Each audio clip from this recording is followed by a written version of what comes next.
Bienvenidos todos. Hoy día vamos a hablar sobre posturas y métodos de acceso. Mi nombre es Vianey Figueroa, soy fonoaudióloga y parte de Tobii Dynavox en español, encargada de los entrenamientos para todas las personas que hablen este hermoso idioma. El día de hoy no voy a presentar solamente yo para las personas que ya habían atendido a otros webinarios, sino que me va a estar acompañando y va a llevar parte de la presentación Andrés Argüello. Andrés es terapeuta ocupacional, él es nuestro partner en Costa Rica, que se llama Rehabilítate, y nos va a hablar hoy día sobre las posturas y distintas adaptaciones que se pueden hacer para una persona que utiliza un sistema de comunicación aumentativa alternativa. Y yo les voy a hablar sobre los métodos de acceso. ¿Ya? Bueno, a modo introductorio, como les comentaba, Tobii Dynavox trabaja con partners en América Latina y en España, y nuestro partner hoy, el día de hoy de Costa Rica, nos va a apoyar haciendo parte de este webinario. Comencemos. Bueno, la agenda que vamos a llevar va a ser, primero vamos a hablar sobre la postura, su definición, los tipos de posturas que hay, después sobre los apoyos posturales. Dentro de los apoyos posturales vamos a hablar sobre los ajustes en un sistema postural, los ajustes en chasis de equipos de movilidad, los brazos articulados. Y después voy a hablar yo sobre los métodos de acceso y cómo tener una noción o qué tipo de evaluación, screening pueden hacer fácilmente para tener una idea si es que la persona tiene o no potencial con un método de acceso en particular. Y luego vamos a mostrar algunos usuarios según tipo de acceso. Bueno, la comunicación aumentativa alternativa, y antes de seguir avanzando, la comunicación aumentativa alternativa es un grupo de herramientas o estrategias que se utilizan para que las personas que tienen dificultades en su comunicación se puedan comunicar y puedan derribar todos los desafíos del día a día en cuanto a su comunicación. Uno de los grandes aspectos de la comunicación aumentativa alternativa es que esto debe estar en lo posible 24/7 disponible para la persona. Porque si ustedes quisieran, por ejemplo, elegir en qué situaciones tienen su voz, la verdad es que sería muy difícil elegir un lugar o posición en específico para que la comunicación aumentativa alternativa, que finalmente es su voz, esté disponible o no. Ese es el sentido de este webinario. Vamos a hablar sobre cómo podemos hacer estas adaptaciones para que la comunicación aumentativa alternativa pueda estar disponible en todo momento o el mayor tiempo posible. Bueno, le doy la palabra a Andrés. Bienvenido, Andrés. No sé si puedes activar tu cámara, si no, por favor avísame y veo qué cambios puedo hacer aquí. No me permite activarla, Vianney. Ya voy.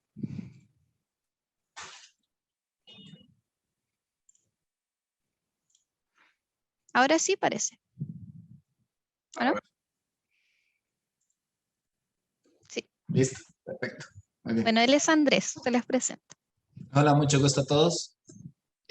Bueno, pues primeramente darle las gracias a Vianney por la oportunidad de participar en este webinario y bueno, de pronto poder compartir un poco lo que ha sido la experiencia desde Tobii Dynavox y el posicionamiento en los diferentes usuarios que hemos contado acá en Costa Rica y en algunos otros lugares en los cuales también hemos apoyado.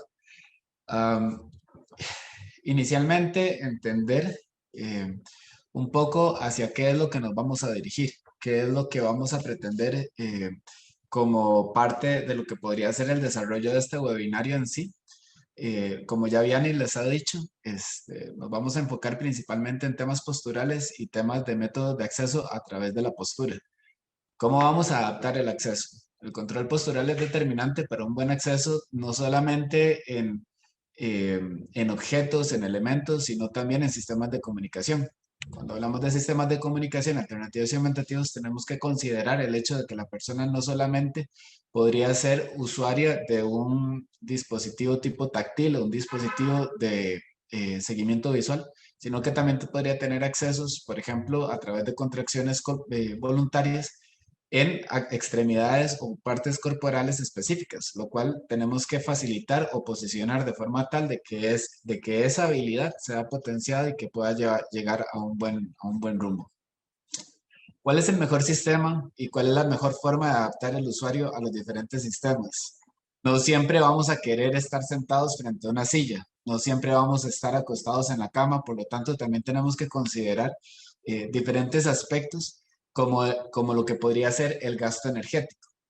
Y la razón por la cual esta primera diapositiva se les presenta por acá es que quizá podríamos empezar pensando, bueno, ¿cuántos de nosotros corremos o hacemos ejercicio? Y a cuántos de nosotros nos es posible ir hablando y mantener un buen ritmo deportivo al mismo tiempo. Es decir, cuántos podemos correr en ascenso de una cuesta y mantener un buen discurso a lo largo de toda la cuesta. Bueno, tal vez el gasto energético que nos va a representar el hecho de que vayamos hablando, la pérdida, ¿verdad? De atención y concentración específica hacia las zonas corporales donde tenemos que presentar mayor estabilidad, las vamos a perder por tratar de hablar, ¿cierto? Lo mismo va a pasar con un chico cuando está mal posicionado en la silla o cuando está mal posicionado en una cama o está mal posicionado en un bipedestador, en una andadera. Su gasto energético, su esfuerzo físico va a estar dirigido a tratar de compensar el movimiento, a tratar de posicionarse o ubicarse de una forma que sea lo menos incómoda posible. Con lo cual, el hecho de que pueda llegar a desarrollar un buen sistema de comunicación o que pueda llegar a concluir con éxito su comunicación a través de un dispositivo, posiblemente va a ser, no va a ser tan real, ¿cierto? Por lo tanto, y a partir de aquí es entonces que empezamos a analizar, si gusta pasar la diapositiva, Yanni, por favor, a analizar lo que sería inicialmente el concepto de postura. Bueno, la postura entendida primero como la relación de la posición de todas las articulaciones corporales con la disposición de una extremidad y del tronco. O sea, es el lugar donde van a estar las diferentes partes del cuerpo con relación al tronco. O bien la mínima expresión de movimiento en un momento dado. Y para mí esa es una de las definiciones más acertadas de postura. Es la mínima expresión de movimiento. Significa que ninguno de nosotros, por más sentados que estemos, vamos a estar absolutamente neutros. ¿Ok? De hace un tiempo para acá y principalmente con el concepto del teletrabajo y todo esto, se viene hablando con mucha más fuerza de lo que es una buena postura y una mala postura. Bueno, es que no hay una postura excelente, no hay una postura mala, porque el cuerpo está diseñado para moverse. El problema es la postura mantenida a lo largo del tiempo, que indistintamente sea alineada corporalmente o no, va a llegar a generar en algún momento una fatiga o un desgaste a nivel articular o bien muscular. Por lo tanto, la postura debe ser entendida como la mínima expresión de movimiento y debe ser entendida también como la mínima capacidad en la cual la persona va a llegar a lograr algún grado de desplazamiento o alcance específico para una actividad dada. A partir de aquí podemos tomar referencias específicas como por ejemplo Ward del 94 o bien Taylor, Pope o Odd, inclusive que nos hablan de la estabilidad para la movilidad o la estabilidad para disociar las extremidades y aislar el control motor. Si hablamos o analizamos un usuario de acceso táctil o un usuario que a través de un botón o un switch va a tener acceso al sistema de comunicación, y no pensamos originalmente cuál es la estabilidad corporal que esta persona pueda tener en diferentes posiciones, sea acostado, sentado, de pie, posiblemente su precisión, su alcance, incluso la forma en la cual vaya a realizar o ejecutar los movimientos específicos no va a ser tan apropiada como nosotros quisiéramos.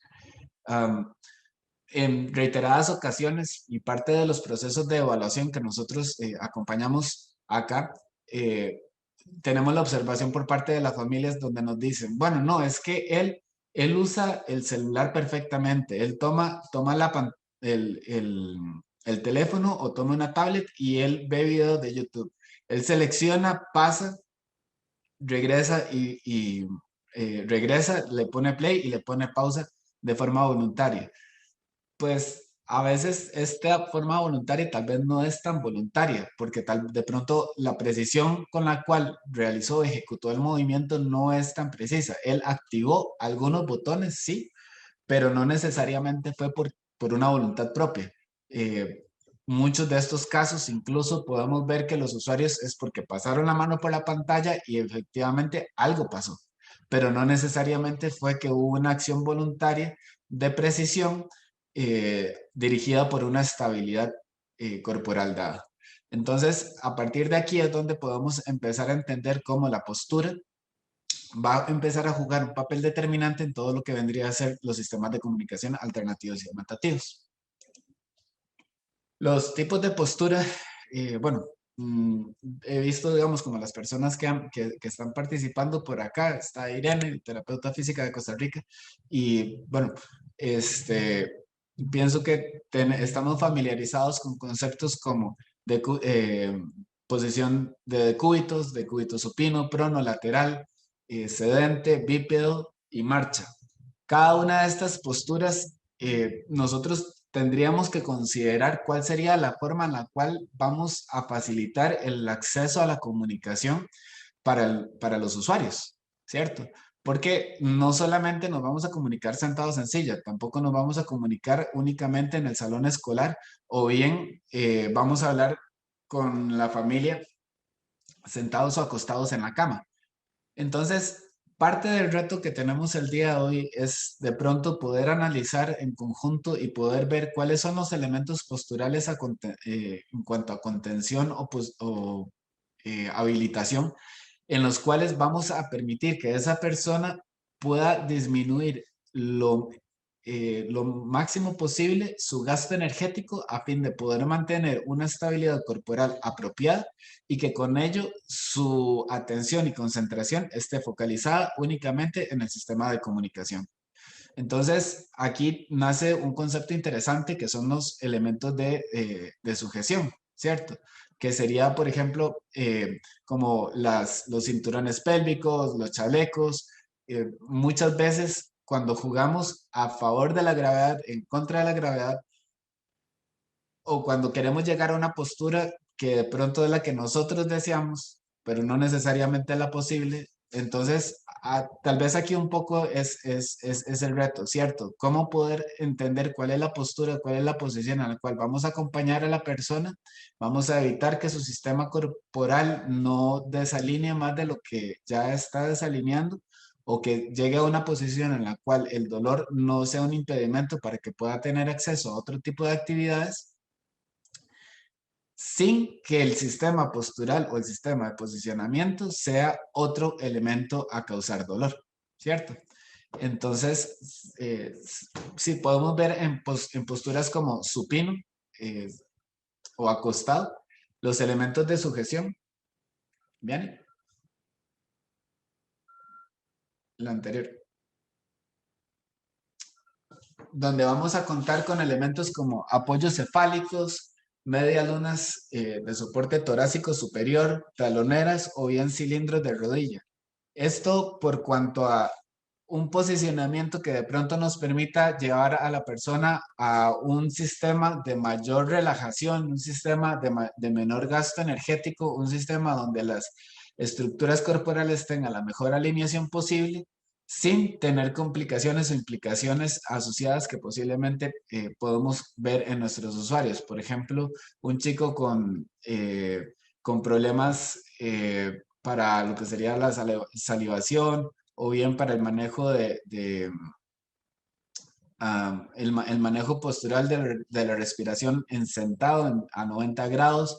Usualmente si acostamos un poco al chico, lo ponemos en angulación específica, vamos a facilitarle este proceso y no va a ser tan fatigante para él.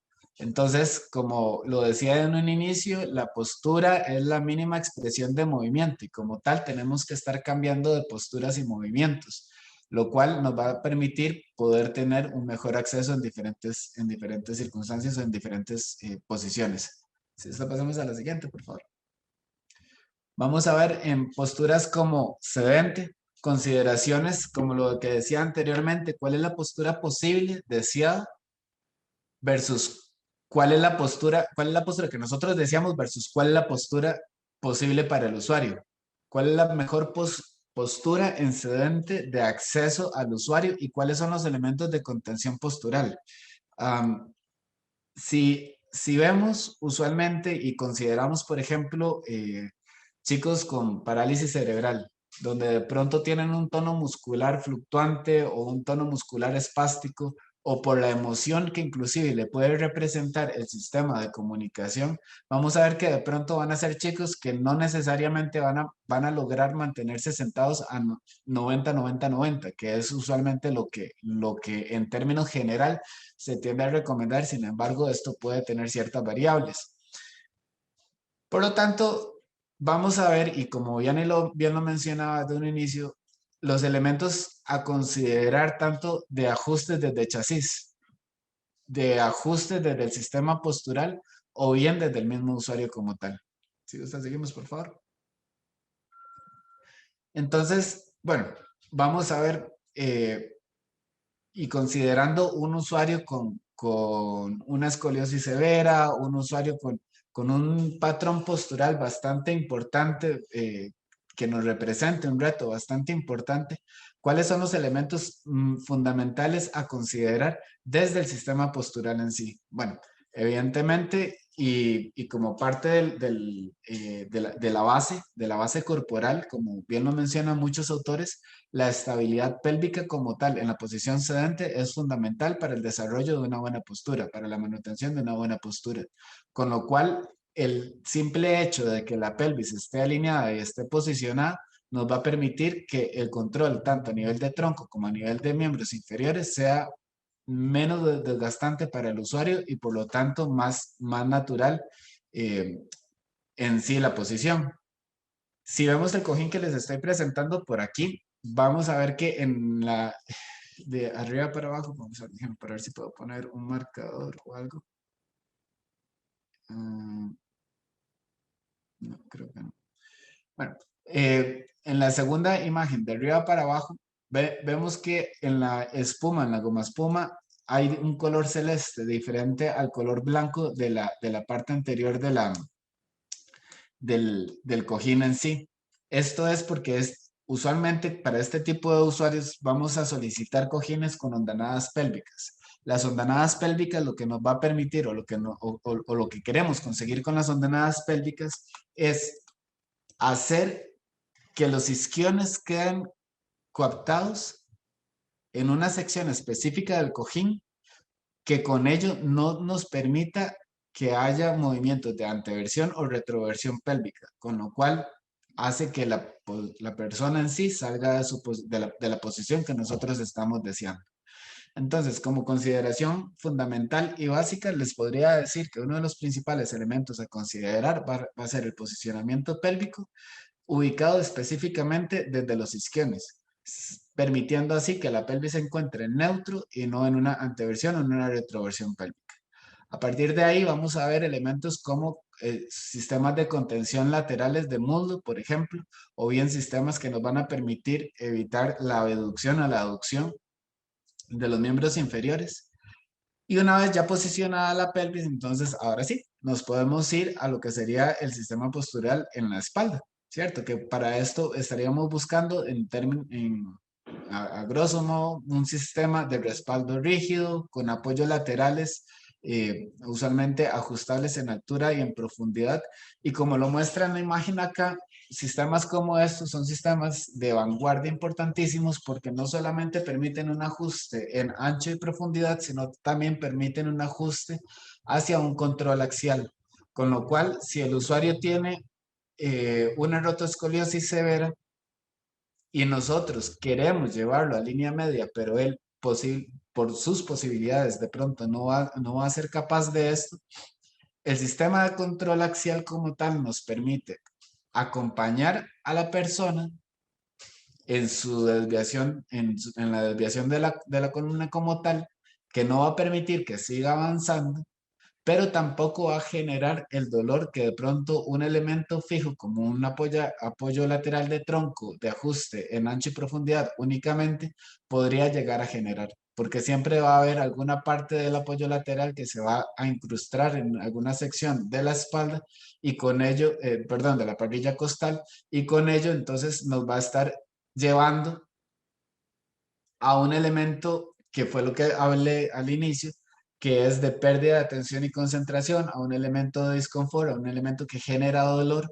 o bien si regresamos al ejemplo del inicio, un elemento que nos va hacer perder la energía que tenemos que enfocarle al sistema de comunicación, se la vamos a tener que enfocar a la incomodidad que estamos teniendo por el apoyo lateral que más se está ajustando al, al tronco.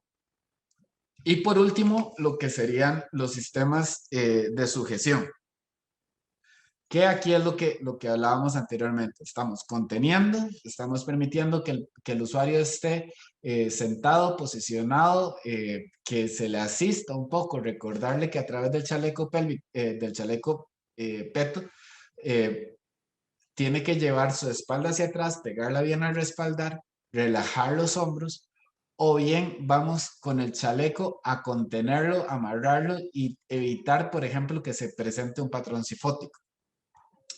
O si hablamos de un cinturón pélvico o transtrocantérico, evitar una anteversión, una retroversión pélvica de forma súbita. Entonces, aquí lo importante sería poder entender que este tipo de elementos los tenemos que utilizar o los deberíamos de utilizar como elementos de apoyo, no como elementos de amarre o como elementos, ¿verdad?, que vayan a generar como algún disconfort al usuario, tratando nosotros de conseguir una postura que de pronto el usuario ya no es capaz de obtener, y de pronto más bien vamos a estar empeorando el patrón.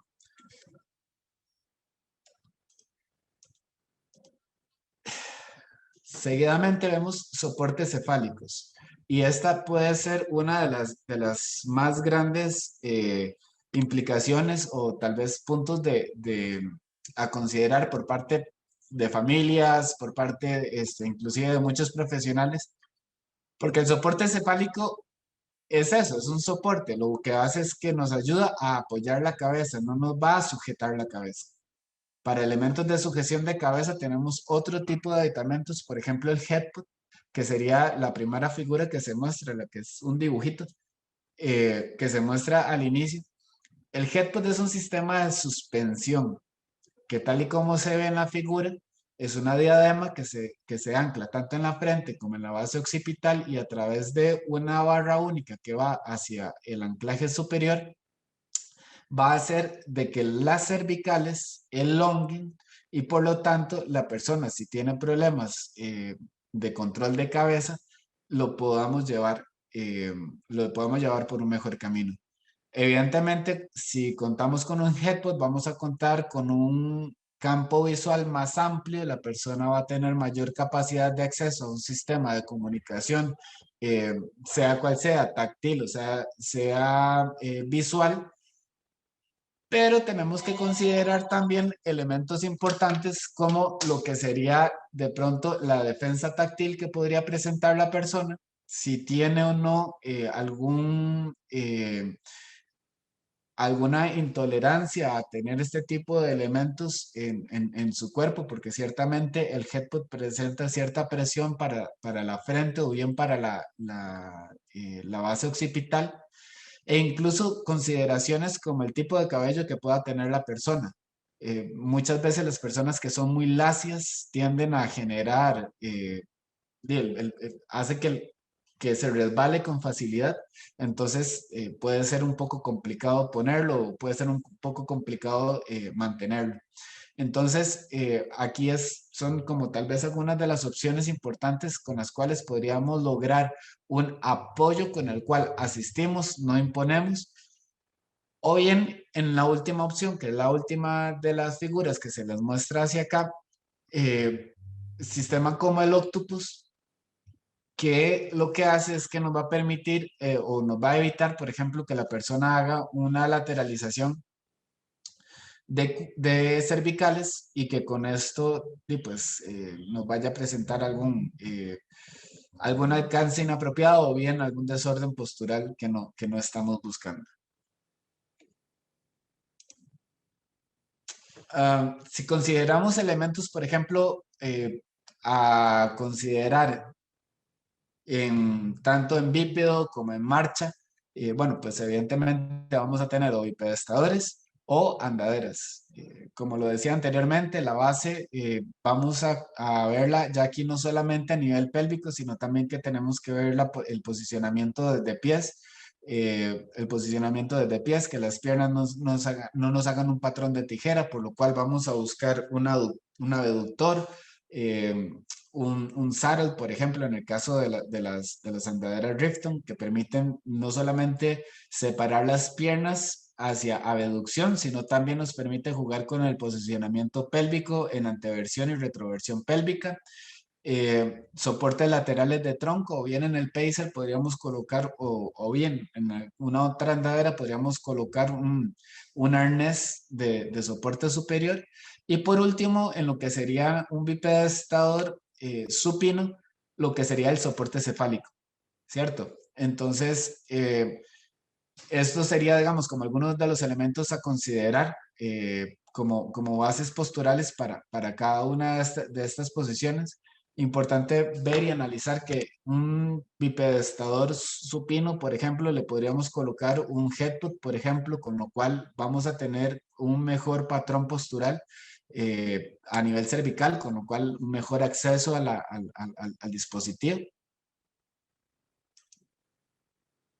Y bueno, ahora ajustes externos. Ajustes externos, hago referencia hacia lo que sería los sistemas ya propiamente de chasis de los equipos de apoyo. Sea un equipo de apoyo eléctrico, sea un equipo de apoyo manual. La basculación es fundamental para cuando hablamos de chicos en condiciones de distonías, en condiciones espásticas, o bien inclusive en condiciones donde hay una tetosis importante, incluso personas ya mayores con Parkinson, por ejemplo, un sistema postural que nos permita una basculación en la silla o inclusive solamente una reclinación del respaldo, nos va a presentar la gran diferencia con respecto al alcance que esta persona pueda llegar a tener al sistema de comunicación. En muchos casos, no, me ha tocado ver usuarios que mantienen la silla hacia la horizontal y evidentemente pues, su gasto energético es lo suficientemente alto que ya el tratar de levantar la cabeza para ver el dispositivo ya es casi un deporte olímpico. Entonces, podemos asistir al usuario, podemos ayudarle de una forma muy asertiva solamente con la basculación. Y la basculación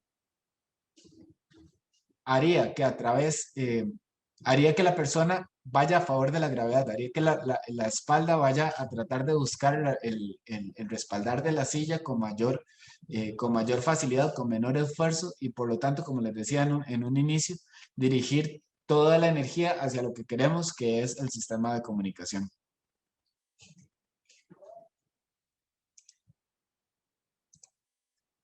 Entonces, bueno, considerando que ya estamos listos a nivel postural, ya tenemos todo armado, tenemos al chico armado, tenemos el dispositivo armado,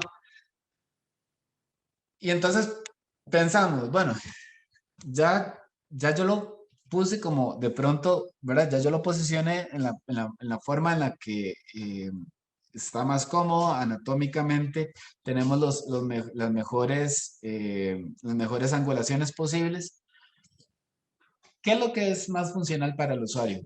¿Qué es lo que queremos nosotros presentarle al usuario como método de acceso? ¿Queremos mostrarle un método de acceso visual? ¿Queremos mostrarle un método táctil? ¿O bien un switch o un elemento en el cual él pueda tocar de forma externa? ¿Dónde vamos a utilizar con mayor frecuencia comunicador? Lo vamos a utilizar en todos los contextos de la vida, pero bueno, ¿cuáles son los contextos a los cuales esa persona está teniendo acceso? Esa persona va a comunidad libremente, va a la escuela, va a la iglesia, o se mantiene básicamente dentro de su núcleo familiar en la casa. ¿Cómo posiciona el equipo frente al usuario? ¿Cuáles son las principales consideraciones a tomar? ¿Lo voy a usar en la cama? ¿Lo voy a usar en la silla de ruedas? ¿Lo voy a usar si voy caminando? ¿Y cuáles son las consideraciones para garantizar el alcance y la seguridad del usuario ante el dispositivo de comunicación? Entonces, esto es lo que vamos a aprender en el siguiente apartado, con el cual vamos a empezar diciendo que los brazos articulados son la esencia clave del buen posicionamiento del dispositivo de comunicación. Si hablamos de un dispositivo de comunicación de acceso visual, sí o sí necesita un brazo articulado. Si hablamos de un dispositivo de acceso táctil, no necesariamente necesita un brazo articulado, pero tampoco significa que no lo vaya a necesitar. Hay usuarios que son de acceso táctil, pero necesitamos posicionar el dispositivo a una altura o a una distancia determinada para poder dar acceso a este sistema de comunicación. La marca Readapt es una marca interesantísima por cuanto a la cantidad de opciones que tienen y la cantidad de configuraciones que son posibles hacer, así como uno de los valores más importantes que tiene es el hecho de que pueden hacer el artículo a la medida de acuerdo a las necesidades del usuario. Entonces es algo bastante interesante y es uno de los mejores, de, los, de las mejores características que tiene esta marca, además de su calidad y versatilidad. Entonces, ¿cómo hace Riadad para lograr los alcances en diferentes posiciones? Tanto sentado, tanto en una silla de ruedas, ¿verdad? Porque igual nos podemos sentar en una silla regular, eh, en una cama, lo que sea.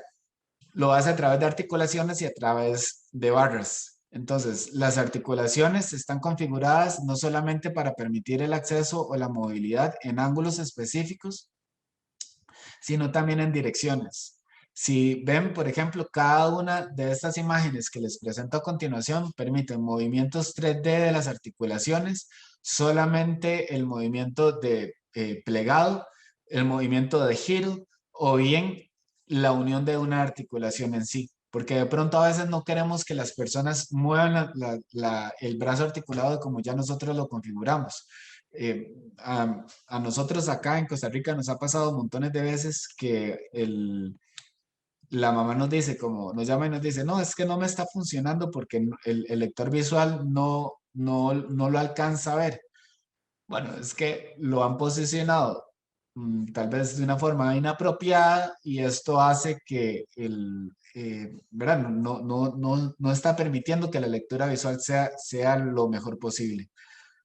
Entonces, ¿qué hacemos? Dejamos el brazo articulado lo más fijo posible, pero que también sea versátil para que para que la familia lo pueda trasladar de la casa al carro, del carro a la comunidad, o bien simplemente para que lo puedan guardar con facilidad sin que represente esto algo como muy aparatoso. Y con articulaciones fijas hacemos que los puntos claves en los cuales no queremos que la familia los vaya a mover, colocamos este tipo de articulación. Entonces, son accesorios bastante interesantes que nos permiten garantizar un buen alcance. Vemos entonces, hay diferentes tipos de brazos. Hay brazos específicos que son para pared, que sería como el que se muestra en la primera imagen. Con esta placa cuadrada se atornilla a la pared en sí. Con la segunda barra, que es curva, damos angulación y altura. Y con la tercera barra, con la segunda barra, perdón, damos alcance longitudinal. Los brazos que siguen a continuación, se ven tres imágenes, en realidad son dos tipos de brazos. El primero es un brazo que se utiliza para silla de ruedas estándar. Y el segundo brazo articulado es un brazo que tiende a utilizarse principalmente para silla de ruedas o equipo de apoyo específico. Si lo ven, tiene dos barras en la parte inferior y esto lo que hace es que permite dar mayor estabilidad desde la base al equipo. Por lo tanto, se puede colocar el dispositivo a una altura más distante con respecto al punto de anclaje en el equipo de apoyo. A mayor cantidad de barras en la base, vamos a tener una mayor estabilidad distal, con lo cual no vamos a tener riesgo de que el aparato se vaya a caer, de que el dispositivo se vaya a volcar o algo por el estilo. En la segunda imagen como tal, una de las características importantes que tiene es que el anclaje que se da a la rueda, perdón, el anclaje que se da a la silla de ruedas es general. Eh, Esta tiene una forma ovalada y trae un par de accesorios que permiten de pronto, si el tubo es un poco más delgado o más ancho a lo que este anclaje permite fijar, permite tallarlo un poquitito más, pero no es de pronto como la solución hecha a la medida como lo sería la segunda, con la cual vamos a garantizar al 100% que el anclaje va a ser exacto. Eh, si vemos en términos de sillas de ruedas, marcas de sillas de ruedas, hay miles de marcas de sillas de ruedas y cada fabricante tiene diseños distintos. Los tubos del chasis son distintos, algunos son redondos, otros son rectangulares, otros son ovalados y así sucesivamente. Algunos son un poco más, tienen una circunferencia más amplia con respecto a la otra. Por lo tanto, la segunda opción, que sería la silla de ruedas estándar, podría ser un poco genérico y no necesariamente va a calzar con cualquier tipo de silla de ruedas. Tenemos además brazos articulados que son específicos para mesa, como lo sería el segundo brazo articulado que se muestra en esta filmina. Y algunos que son para silla y mesa, que sería como el que se muestra en la primera imagen. Este primer brazo es muy versátil porque es una solución cómoda, pequeña para movilizar. Este, Podemos anclarlo en una base rectangular. Si lo ven, esto tiene una prensa que se ajusta acá en la base. eh, y esta base rectangular permite agarrar bases pues, obviamente cuadradas o rectangulares. Pero además tiene un triángulo que es abatible. Ese triángulo, si lo quitamos, podemos ingresar un tubo redondo ahí y no va a quedar fit al 100%, pero va a quedar estable. Entonces y si ven también la longitud del brazo articulado no es tan alta, con lo cual hace sentido con lo que dije anteriormente, entre más base o más barra tenga en la base, más largo podemos ir. Este brazo es cortito, por lo tanto no necesita tanta base. Tenemos accesos multipropósitos, ¿verdad? Que estos accesos multipropósitos van a buscar no solamente ajustarse a posiciones en cama, sino también en sillas de ruedas, a posiciones, inclusive cuando la persona va caminando, puede ir caminando y ir moviendo el brazo articulado en caso de ser necesario. Por ejemplo, lo vemos en pacientes con... ¿verdad? Hospitalizados que van con su usuario, van moviendo el gigante. En Costa Rica se le llama así, que es el dispositivo donde se guinda el suero y le conectan al paciente directamente. Lo van moviendo en el pasillo. Bueno, pues lo mismo podría funcionar en caso de ser necesario. De igual forma se puede ajustar a una mesa, a la cama, a una silla de ruedas. Tiene el inconveniente de que no es tan portátil, es decir, no es tan versátil en cuanto a que usted diga, bueno, estoy en mi casa, me voy para el supermercado, me lo llevo, lo armo en el supermercado y listo. Cierto, o sea, es como un poco más aparatoso que esto, entonces sería tal vez como el contra que podría tener. Ajustes del equipo, pues bueno, la consideración básica primaria les podría decir que la distancia horizontal entre el usuario y el dispositivo tiene que dar entre 60 y 90 centímetros aproximadamente. Hacer distancias más cercanas a esto puede que sea incómodo para el usuario, distancias más lejanas a 90 puede que no tenga un alcance apropiado el lector visual. La altura de la pantalla al borde superior de las cejas, esto por cuanto es una norma a nivel ergonómica que nos permite y nos garantiza el hecho de poder tener un buen control postural y unas cervicales un poco más relajadas. Entonces, el borde superior de la pantalla debe ir en línea con el borde superior de las cejas y esto va a promover no solamente una buena posición, cervical, sino también va a promover en casos de usuarios con con pobre control cefálico, motivación para levantar un poco más la cabeza, para dirigir la cabeza un poco más hacia arriba y demás. Los ajustes horizontales de acceso, bueno, esto lo decidí incluir por cuanto hay usuarios que tienen la capacidad de poder mover el dispositivo hacia apertura o cierre. Entonces, si hacemos de cuenta de una persona que de pronto está viendo la televisión y está viendo la televisión con los hermanos, con la familia, y no quiere tener el dispositivo tan al frente, bueno, pues podría hacerlo voluntariamente hacia la derecha o la izquierda, y luego cuando si necesita decir algo, jala el dispositivo, lo dice y luego lo vuelve a retirar en caso de ser necesario. Pero lo cierto es que a veces necesitamos retirar el equipo un poco de frente porque también necesitamos un campo visual un poco más amplio con respecto a lo que tal vez la pantalla nos podría permitir al tenerlo de frente.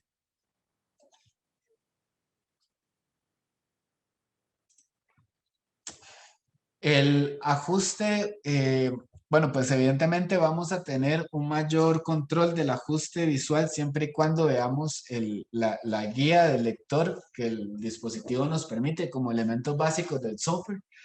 Cuando estamos en la franja verde del lector, significa que tenemos una captura apropiada. Si estamos en el rojo, no significa que está mal, pero no va a ser tan exacta como si estuviésemos en la sección verde.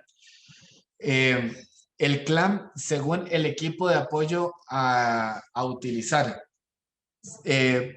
Como les decía anteriormente, necesitamos efectivamente que el CLAM sea lo suficientemente fuerte y lo suficientemente estable para garantizar que el equipo de apoyo va a estar estable con respecto al usuario y que el usuario no va a tener una caída del equipo o que el equipo como tal no le va a generar un elemento de interrupción que vaya a limitar su buen desempeño. Finalmente, los clamps como tal, como pueden ver, y aquí es tal vez como un poco el resumen de las últimas cosas que he venido diciendo, pueden ser distintos de acuerdo a la base en la cual vayamos a anclar. Pueden ser redondos, rectangulares, ¿verdad? Inclusive con elementos de ajuste a través de tornillos o tornillos en forma de T. Entonces, que se montan sobre un riel. Entonces, es tal vez un poco para que lo puedan tener presente de los alcances que podemos tener y de las cosas que podemos presentar con esto. Ahora, pues bueno, seguimos con lo que sería la parte de los métodos de acceso, para lo cual Vianney nos va a apoyar en esta parte. Sí, bueno, les voy a hablar sobre, primero, por favor, todos revisen tener sus micrófonos apagados para que no se escuchen ruidos y nadie se distraiga. En esta segunda parte vamos a hablar un poco sobre los métodos de acceso. Vamos a ir un poco rápido por ellas, pero cualquier duda que vayan teniendo la pueden dejar en el chat. ¿Ya? Entonces, veamos. Los métodos de acceso es la forma en que la persona puede seleccionar objetivos dentro de una pantalla y actualmente existen muchísimos tipos de métodos de acceso que antes no existían, como los seguidores oculares, distintos tipos de switch, aparecieron en un momento los mouse cefálicos y cosas así, pero actualmente los más tecnológicos que existe como método de acceso son los seguidores oculares, vamos a hablar de eso también, pero existen otros también, como por ejemplo el mouse o los accesos touch, que vamos a ver ahora. Bueno, como les comentaba, entonces el método de acceso es la forma en que una persona selecciona un objetivo dentro de la pantalla. Y nadie debería ser excluido de la comunicación aumentativa alternativa o de controlar su computadora por su método de acceso, ya que actualmente estos se adaptan muchísimo a las personas. Incluso si es que tienen, por ejemplo, un método de acceso de seguimiento ocular o sistema touch o un sistema de scanning o un sistema con mouse. Inclusive cada uno de estos tiene personalizaciones que van a hacer posible que se utilicen de una manera distinta de persona a persona. Por ejemplo, en el caso del seguidor ocular, el tiempo de selección puede ser distinto. Si es que tiene un feedback visual, también puede ser distinto. En el caso del táctil, puede ser que pulse para seleccionar o que al soltar se seleccione. En el caso del mouse hay distintos tipos de mouse o en el caso del scanning también hay distintos tipos de scanning que se pueden utilizar. Es decir, dentro de todos los métodos de acceso van a haber personalizaciones que nos van a ayudar a ir a encontrar muchísimo mejor las características de la persona y que el sistema de comunicación pueda funcionar con esto. Entonces debemos elegir siempre el método de acceso que tenga mayor precisión y ojalá que no exista mucha fatiga al utilizarse. La fatiga es un aspecto importante a considerar al momento de seleccionar un método de acceso y también es motivo de que a veces se ocupen más de un método de acceso. Por ejemplo, hay personas que obtienen seguidores oculares y que además también utilizan el sistema touch porque a veces la mano se fatiga mucho antes y después están utilizando su sistema de comunicación con un seguidor ocular y eso es totalmente posible y compatible con los software de comunicación aumentativa alternativa de Tobii Dynavox, como el TD Snap, anteriormente llamado Snap for First, y también con Communicator 5. Entonces vamos a revisar un poco los métodos de acceso y cómo ustedes pueden saber que, si es que el método de acceso tiene o no potencial con la persona que ustedes tienen enfrente. Bueno, el primer paso, por supuesto, es el posicionamiento. Hay que tenerlo bien claro. Primero, antes de que ustedes inicien cualquier screening, tienen que tener bien posicionada a la persona. Como Andrés comentaba, esto es fundamental para que la persona mantenga su atención en lo que está haciendo y no en algún dolor o incomodidad que tenga en su postura. Después vamos a posicionar el equipo, ¿sí? Primero posicionamos a la persona, después posicionamos al equipo de acuerdo a la persona y no al revés. No es que la persona se adecue al equipo, sino que el equipo se debe adecuar a la persona. Y para eso podemos usar distintos brazos articulados y distintos tipos de anclajes, como mencionaba Andrés. Y ahora podemos ver el método de acceso. Cuando la persona ya está cómoda y tenemos cómo posicionar los equipos, tal vez que queremos probar, si es que vamos a probar con algún equipo, ahora podemos ver los métodos de acceso. ¿Ya? Algunas consideraciones iniciales. Para realizar un screening de métodos de acceso no necesitas tener acceso a los dispositivos. Ya eso es algo que tal vez si es que el screening, por ejemplo, sale que en realidad podría funcionar un método de acceso en particular, entonces podríamos probar con el sistema, con el dispositivo, si es que no lo tenemos. Si lo tienen, siempre va a ser útil, pero si no lo tienen, igual hay cosas que pueden hacer para identificar si sirve o no un método de acceso. Ya no es necesario probarlos todos. ¿Sí? Cuando encuentren un sistema de acceso que para la persona sea funcional, que sea fácil, que sea preciso, ese es el método de acceso. Y si es que esto deja de funcionar de esta manera en algún momento, es bueno que lo podamos reevaluar. Y es por esto que es importante que los métodos de acceso estén en revisión constante. No es que elijamos un método de acceso hoy y este mismo va a servir 10 años, no, porque las características de la persona funcionan, ¿sí? O sea, cambian, perdón. Cambian. Cuando ustedes tienen una persona que ocupa un seguidor ocular, si lo ocupó, por ejemplo, en el primer momento, el tiempo de selección va a ser más largo y después va a ser súper corto. Entonces tenemos que ir adecuando el método de acceso también, por lo que siempre debe estar en revisión y evaluación. Ay, perdón. Y por último punto, hay actividades directas e indirectas que se pueden realizar como screening de evaluación que vamos a ver ahora por método de acceso, que les van a decir, ok, ahí existe un potencial para ocupar este método de acceso, lo vamos a probar ahora. ¿Sí? El proceso previo a la exposición con el equipo.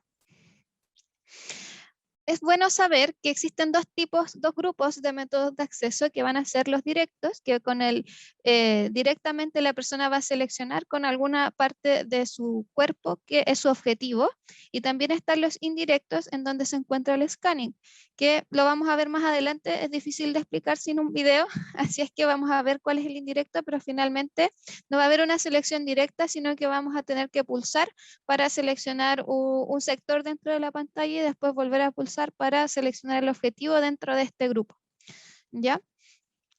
Bueno, el screening y lo que vamos a revisar ahora, se los voy a enviar como correo de seguimiento y es un screening de evaluación de métodos de acceso, que es una herramienta orientadora para familias, terapeutas o profesores, pero para orientar si es que estos métodos de acceso van a servir o no con la persona, pero siempre es necesario o es prudente conversar con un terapeuta ocupacional, que va a ser el que está encargado de esta área, y también o con un fonoaudiólogo que se dedique al área de comunicación aumentativa alternativa.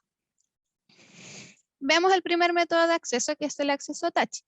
Existen actividades, entonces, para ver si es que existe potencial con este método de acceso. De forma directa es preguntar.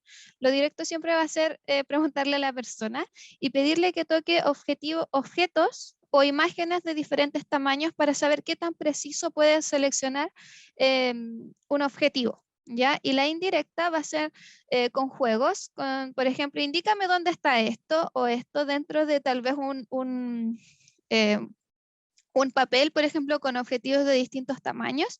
Toca ahora, por ejemplo, esto de acá. Toca ahora esto de acá. Y ustedes tienen que ir viendo qué objetivos y de qué tamaños es posible que la persona seleccione con la mano. ¿Ya? Pueden usar fotos, imágenes que vayan decreciendo en tamaño y también las fotos de las partes del cuerpo para los niños pequeños también es una forma de evaluar o tener una noción de si este método de acceso es posible o no. Ahora, ¿en qué se tienen que fijar? Porque si bien es una actividad bastante sencilla pedirle, por ejemplo, a alguien que toque objetivos de distinto tamaño, ¿en qué tengo que mirar cuando está apuntando estos objetivos? Primero, ¿cuál dedo utilizó? ¿Sí? Si se fijan, por ejemplo, en esta imagen anterior, el dedo que utiliza él no es el índice, como se suele utilizar, o los pulgares, sino que utiliza el dedo medio para seleccionar cosas en su dispositivo y puede aislar este dedo de los demás dedos de acá. Entonces, el primer paso es ver qué dedo utiliza, dónde y de qué tamaño fueron los objetivos que tocó y si es que fueron tocados con precisión, ¿sí? Es importante ver que puedan alcanzar con el sistema Touch los distintos puntos de la pantalla, por ejemplo. No solo abajo, que vamos a tener un rango de movimiento más bajo, sino que también los objetivos que estén más distantes. ¿Qué parte de la mano puedo aislar para tocar los objetivos? Y si crees que tiene suficiente fuerza para seleccionar. ¿Ya? Y entonces, y también fijarse, por supuesto, algo importante en todos los métodos de acceso es que vean si es que la persona se fatigó utilizando este método de acceso o no, si le resultó cansado o si en realidad fue algo preciso. Existen, como les comentaba, varios tipos de touch. Existen variaciones dentro de esto y adecuaciones que también uno puede hacer con un dispositivo con acceso touch, que por ejemplo el touch simple que conocemos nosotros, touch enter, que es que finalmente se va a seleccionar el objetivo cuando yo presiono la tecla y no sin importar si yo saqué o no el dedo de ahí, sino que al tocar, por ejemplo, el objetivo, se va a seleccionar y el touch exit, que es que se selecciona cuando yo retiro la mano, ¿ya?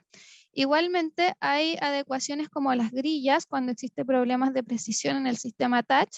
Existen también estos tipos de lápices que se pueden utilizar. A algunas personas les es más fácil cuando no pueden aislar, por ejemplo, mucho los dedos, utilizar un puntero. Y también existen otros punteros que incluso se hacen unas adecuaciones bien caseras y se utilizan estos tipos de puntero también para sistemas touch. ¿Ya? Entonces, no es solo el touch que nosotros conocemos de nuestros teléfonos celulares, sino que hay muchas adecuaciones que se pueden hacer también a esto y las deben considerar al momento de querer hacer un screening o pensar si una persona puede ser usuario de un sistema touch o no. Por otro lado, tenemos el famoso eye tracking. El eye tracking es seleccionar objetivos dentro de una pantalla con un seguidor ocular y con los ojos solamente van a poder operar la pantalla y seleccionar cosas en él. Ahora, deben tener en consideración que los sistemas de seguimiento ocular se enseñan. Tienen una curva de aprendizaje. Si ustedes buscan en nuestro canal de YouTube van a encontrar una capacitación sobre el seguimiento ocular. Ya es sobre su curva de aprendizaje y ahí enseñamos que el seguimiento ocular se enseña. ¿Sí? Tiene un proceso de aprendizaje. Para algunas personas muy corto, sobre todo para las que ya entienden instrucciones simples, verbales, eso es un periodo muy rápido, sencillo de adaptación. Y para las personas que, por ejemplo, todavía no han desarrollado su lenguaje, por ejemplo, niños pequeños, hay una curva de aprendizaje que se trabaja con juegos. ¿Ya? Pero ¿cómo saber si es que mi usuario es un potencial usuario de eye tracker o no? De forma directa, pueden pararse frente a la persona y ver hacia dónde está mirando y pedirle que mire hacia distintos puntos dentro de la habitación, en una pantalla o en un papel. Tienen que recorrer todos los puntos que, por ejemplo, de una pantalla, arriba, al lado, a los costados, para que no sea solamente los objetivos que son más sencillos de mirar, sino que puedan mirar hacia distintos objetivos, ubicados en distintos lugares. La forma indirecta, por ejemplo, seguir juguetes por la habitación, en una pantalla o una hoja de papel, seguir la mano de un evaluador, recorriendo los puntos medios, las esquinas también de la pantalla son importantes. ¿ya? Y observar los ojos también del usuario cuando mira algo de su interés es una buena forma de saber si es que existe este potencial de utilizar un seguidor ocular o no. Como les comentaba la curva de aprendizaje, solo les quería comentar que existe. Hay otro webinario que pueden revisar para ver esto a profundidad, pero desde un inicio la curva de aprendizaje del eye tracking se inicia con la comunicación y también va a ser un transversal en todos los niveles que existen dentro de la curva de aprendizaje, que son 6. Inicia con exponer a la persona a una pantalla, reconociendo que cuando mira la pantalla algo sucede en la pantalla y así se va avanzando hasta tener el control total de la computadora. Bueno, el mouse es otro método de acceso, ¿sí? Y para que ustedes puedan saber si la persona tiene o no potencial, pueden pedirle a la persona que les muestre cómo utiliza el mouse y ustedes ver cómo lo usan y qué adecuaciones pueden hacer a este mouse si es que es necesario. Y la forma indirecta es presentarle un juego, que revise una página web de su interés, que ponga música, decirle que utilice finalmente el mouse, no que pidiéndole directamente que lo use, sino que dándole acceso a algo que necesite utilizar el mouse. Ahora, ¿en qué se deben fijar? Bueno, tienen que ver si es que pudo mover el mouse a objetivos distintos y en distintos lugares de la pantalla. ¿Sí? Si fue capaz de detener el mouse en su objetivo o fue algo distinto, difícil detenerse en un objetivo en particular, si pudo hacer clic y si es que existió fatiga o no, siempre va a ser importante, ¿ya? Ahora, es importante tener en consideración que no es necesario hacer clic cuando uno está haciendo un screening de método de acceso con mouse, ya que podemos seleccionar dentro del sistema de comunicación que el mouse no sea necesario hacer clic, sino que por tiempo de permanencia del mouse dentro en un objetivo determinado. Por ejemplo, ya van a pasar 2 segundos y se va a seleccionar hagas clic o no hagas clic. Y además que hay muchos tipos de mouse, ¿sí? Muchos tipos de mouse como estos, que tienen, por ejemplo, la posibilidad de ser tomados de otra manera, de tener más grandes tal vez o con colores las teclas del mouse. Y también hay mouse que son ya táctiles también, ¿ya? El último método de acceso que les quería comentar es el scanning. El scanning es un método de acceso indirecto. ¿Qué significa esto? Que no va a ser directamente en el objetivo de la selección, sino que va a haber algo que se mueva dentro de la pantalla. Por ejemplo, este recuadro de aquí se va a ir moviendo hacia la derecha y va a ir moviéndose hacia la derecha hasta que llegue a mi letra que quiero seleccionar, por ejemplo. O esto se va a ir moviendo hacia abajo y yo voy a seleccionar N y después va a empezar a correr hacia la derecha este recuadro que me va a indicar dónde va avanzando el scanning, ¿ya? Los ítems entonces son presentados de forma secuencial, como les acabo de explicar, y la persona manda una señal cuando está en el lugar correcto, que puede ser con un pulsador. Como aquí, si se fijan aquí atrás, hay un pulsador súper grande y acá hay una imagen también de estos pulsadores. El scanning se utiliza cuando el seguimiento ocular no resultó funcionar de la mejor forma posible. Y bueno, adivinen quién usaba scanning. Uno de los mayores genios, yo creo, de la humanidad, utilizaba este sistema de acceso. Así es que por favor considérenlo. Es algo posible de utilizar y muy útil para las personas que quieren seleccionar cosas con otras partes del cuerpo, con las manos. Se pueden utilizar el scanning con distintas partes. Ahora las vamos a ver. Esto era lo que les quería mostrar. Se pueden seleccionar por voz, por soplo, con la lengua, incluso con la cabeza, con las manos, el codo, los pies.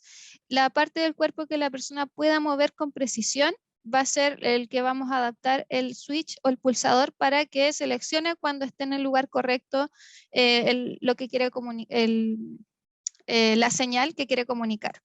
¿Ya? Entonces el scanning ofrece acceso cuando otros métodos fallan, finalmente. Y existen distintos movimientos. Es por esto importante que puedan consultar con un terapeuta ocupacional, ya que es el especialista finalmente en estos tipos de funcionamiento de los movimientos del cuerpo, ¿ya? Y para identificar todas las partes del cuerpo finalmente que sean sencillos de realizar un movimiento. Acá tengo algunos ejemplos de imagen de que se pueden utilizar pulsadores que, por ejemplo, dependiendo del movimiento que sea sencillo, si es que este movimiento es hacia abajo, también podemos posicionar un pulsador acá y utilizar scanning. Hay pulsadores que son extremadamente sensibles también, ya para alguien que le cuesta, por ejemplo, hacer fuerza o tiene poca movilidad. Y existen mouse, si se fijan acá, esta es una nariz, y esta es una boca y aquí hay una lengua. Él es un niño que utiliza un sistema de scanning con su lengua, que finalmente es la parte de su cuerpo que puede mover con mayor precisión y sin fatigarse. ¿Cómo podemos evaluar el scanning? La forma directa es pedirle a la persona que muestre qué partes del cuerpo puede mover de manera más consistente. ¿Ya? 5 veces, por ejemplo, ya movamos 5 veces las manos. Eh, ahora veamos este otro movimiento. ¿Ya? Y probar la precisión de estos movimientos con distintas partes del cuerpo, como ya, ahora mueve la mano, ahora este dedo, ahora esto otro, ahora movemos el pie, probemos con la cabeza, y así intentar identificar qué parte del cuerpo mueven con precisión. Y de forma indirecta podemos jugar a Simón dice y hacer que el niño, por ejemplo, mueva las partes del cuerpo. Al monito mayor, que finalmente también es un juego de imitación, ya que tienen que imitar todo lo que haga el monito mayor. Y ahora vamos a movernos. Ahora veamos cómo se mueve Dani y que Dani se mueva y vamos a ver qué partes del cuerpo moviliza más o con mayor facilidad y vamos a ir a esa parte del cuerpo a ver si es que es más consistente o no y ver qué tipo de pulsador podemos adaptar a él o a ella. ¿Ya? Entonces, ¿qué debemos mirar al momento de hacer estos screening? ¿Qué parte del cuerpo mueve con mayor facilidad? Eso va a ser lo que tenemos que mirar. ¿Cuál tuvo mayor precisión y consistencia? Si hubo una segunda parte del cuerpo que también movió de forma consistente o fácil, porque igual podemos tener distintos pulsadores también. ¿Sí? Si es que existe fatiga, podemos tener un pulsador que sea, por ejemplo, de lengua, podemos tener otro que sea de mano y utilizarlo según la persona se vaya fatigando para que la persona pueda tener acceso siempre a su voz, a su sistema de comunicación. Y si podría realizar estos movimientos de forma oportuna. Por ejemplo, ahora mueve la mano y lo mueve y mueve la mano. Y esto es finalmente vamos a visualizar si la persona puede o no mover su cuerpo cuando necesite mover su cuerpo. ¿Ya?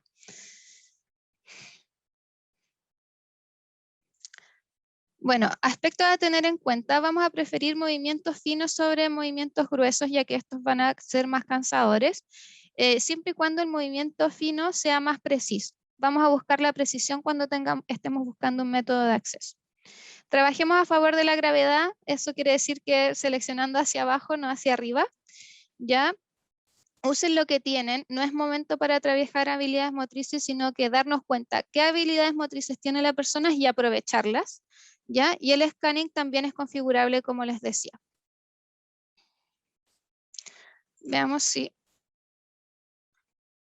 Ah, qué bueno, este GIF sí funciona, el otro no había funcionado, pero acá hay dos tipos de scanning, que este scanning, por ejemplo, que se va moviendo de izquierda a derecha hacia el costado y que finalmente este de acá arriba va a ser más lento que tener este que es por líneas, que es grupal. Por ejemplo, miren, fíjense que este de acá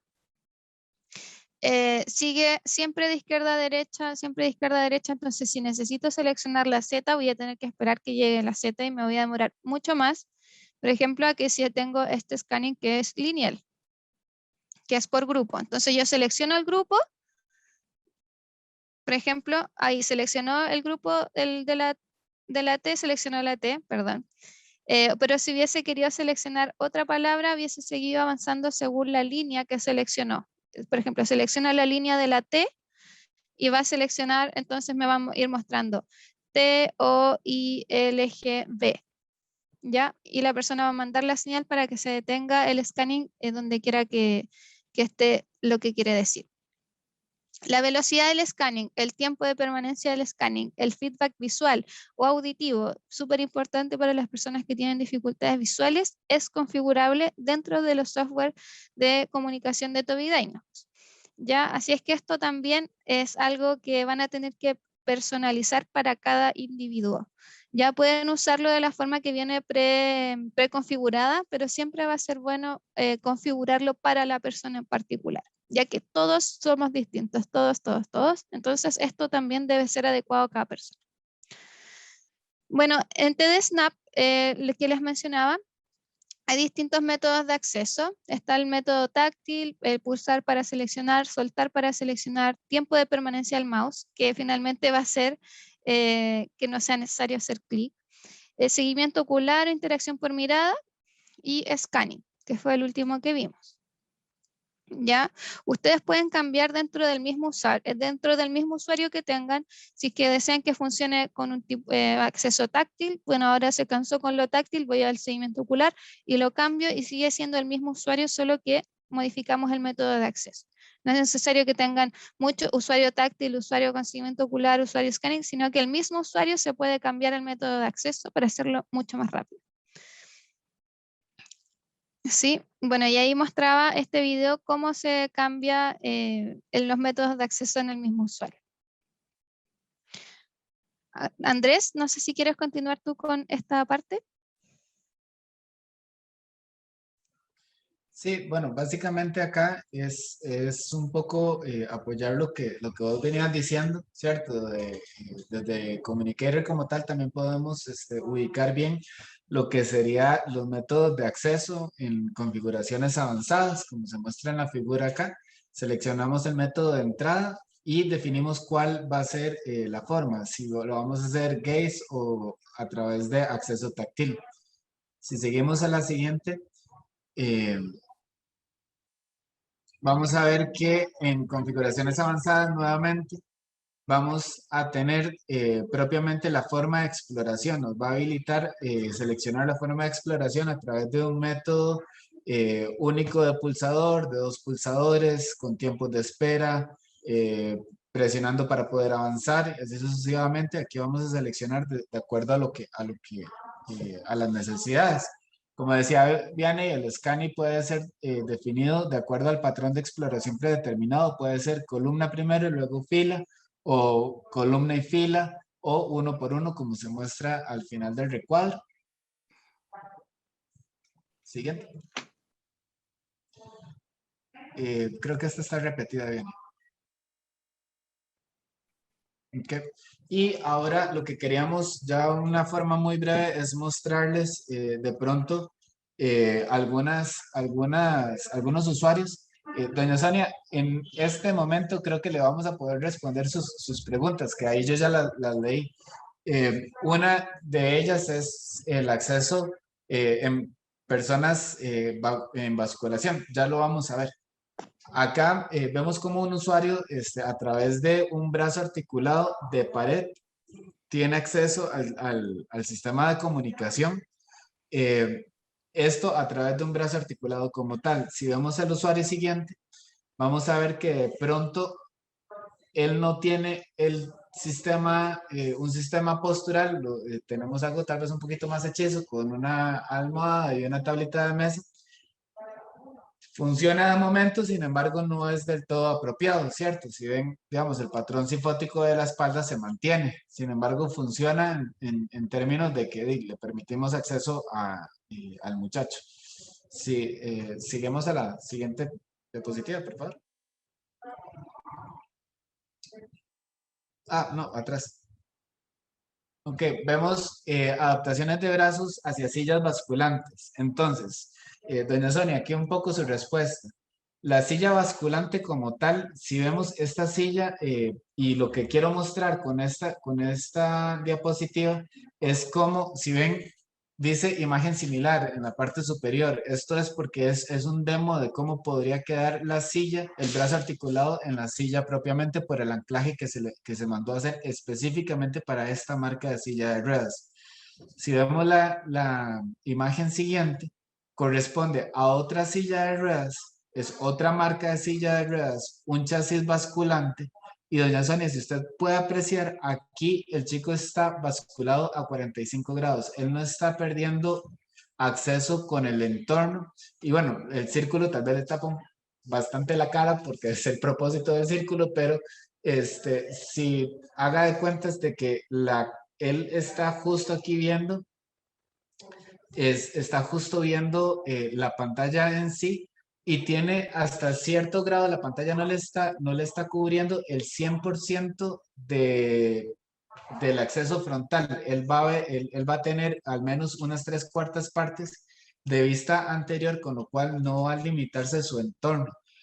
Como lo presentaba en las imágenes anteriores, el hecho de que el brazo articulado pueda ser abatible hacia la derecha a la izquierda también facilita el hecho de que tenga mejor acceso.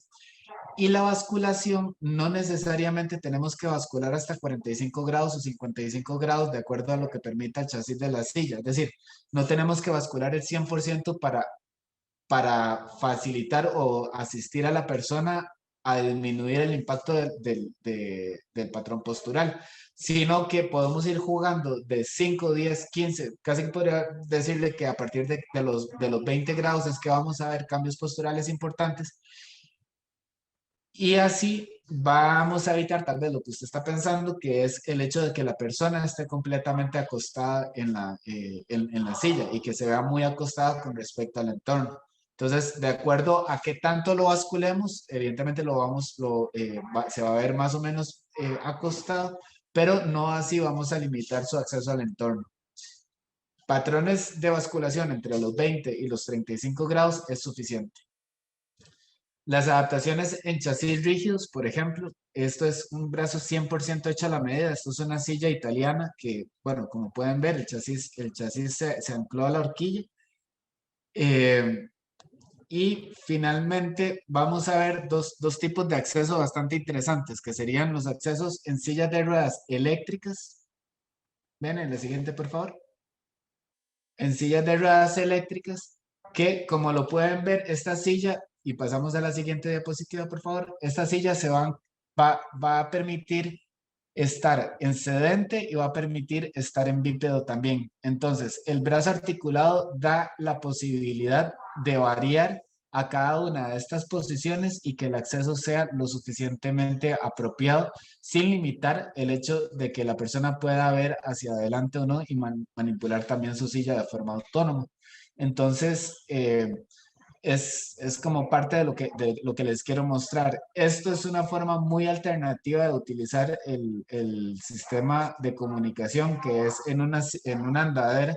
Como lo ven, la andadera es una andadera bastante básica, es una andadera posterior, pero el chico es la forma en la que se desplaza y él es un usuario bastante social. Entonces él con su sistema de comunicación ha ido en diferentes contextos. Si lo ven, el brazo tiene las angulaciones correctas y la distancia apropiada para que él se pueda desplazar con seguridad y pueda tener acceso a su sistema de comunicación.